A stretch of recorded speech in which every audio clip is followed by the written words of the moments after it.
What we're going to do here is solve indicial equations by doing what's called equating indices. An indicial equation is one that involves exponentials. So we've got two examples here, and let's look at each of them and learn via example.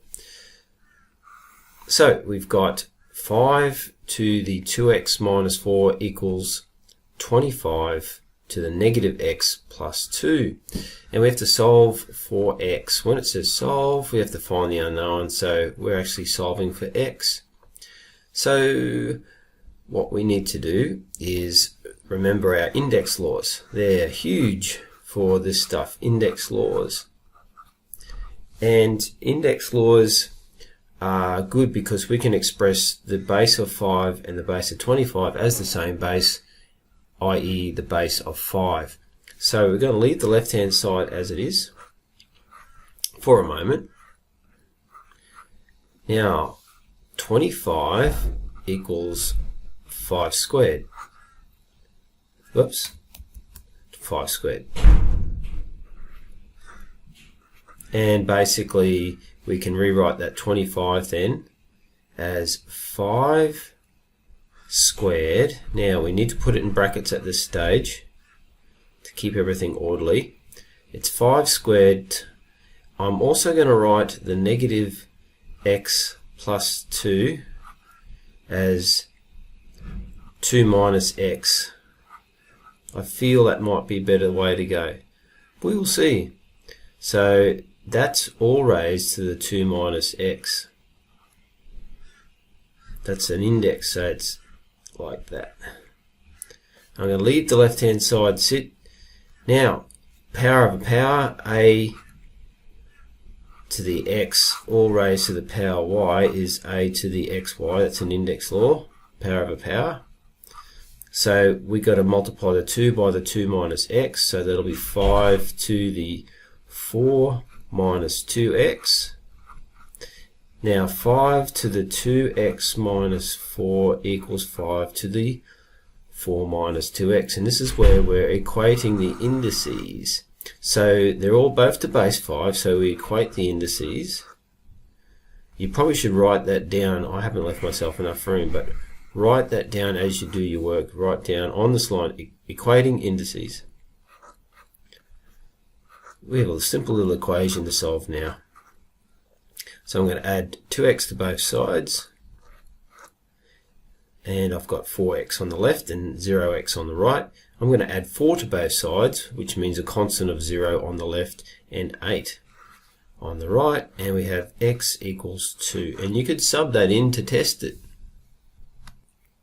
Right hand column now, we need to solve for x. We have 9 to the power x equals 12 times 3 to the power x, take 27. So we look at, is there a way of getting a common base? And 3 is the way. So we have 9 squared, 3 squared is 9. Whoops, 3 squared is 9. And so on the left we will have 3 squared to the power x equals 12 times 3 to the power x minus 27. At least we've got a base of 3 now. So using power of a power again on the left hand side, we have 3 to the 2x equals 12 times 3 to the x minus 27. Okay, now we have the need to understand something here. If we have 3 to the x squared, we get 3 to the 2x. So this here is 3 to the x squared. This one is just 3 to the x. Now I'm going to make a substitution here. So I'm going to use a different symbol. It doesn't matter what the symbol is. I'm going to say let a equal 3 to the x. Okay, so we'll continue on. We've got, if a equals 3 to the x, the left hand side will be a squared, because 3 to the x is a, and we've gone a squared here. So we have a squared equals 12 times a minus 27. So a squared is 12a minus 27. We've got a quadratic. So we can basically rearrange and get a squared minus 12a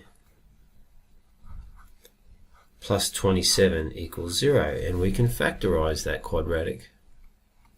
So when a quadratic set to 0, we can factorize it and use the null factor law. So we need a minus 3, a minus 9, because 9 3s are 27 and negative 3 minus 9 is negative 12. Therefore, a equals 3 using the null factor law, or a equals 9 using the null factor law. Let's unsubstitute. Remember the substitution up there in brown ink. But a equals 3 to the x. So we need to unsubstitute that now. So we've got 3 to the x equals 3. And we've got 3 to the x equals 9 over here. Therefore, x equals 1 or x equals 2. So there are two solutions to that indicial equation. You could graph that with a graphics calculator. You could graph both of them and test those solutions. For example, on this one, make the first equation equal to 9 to the power x and make the second equation equal to that, and you'll get 2 points of intersection at 1 and at 2 for the x values.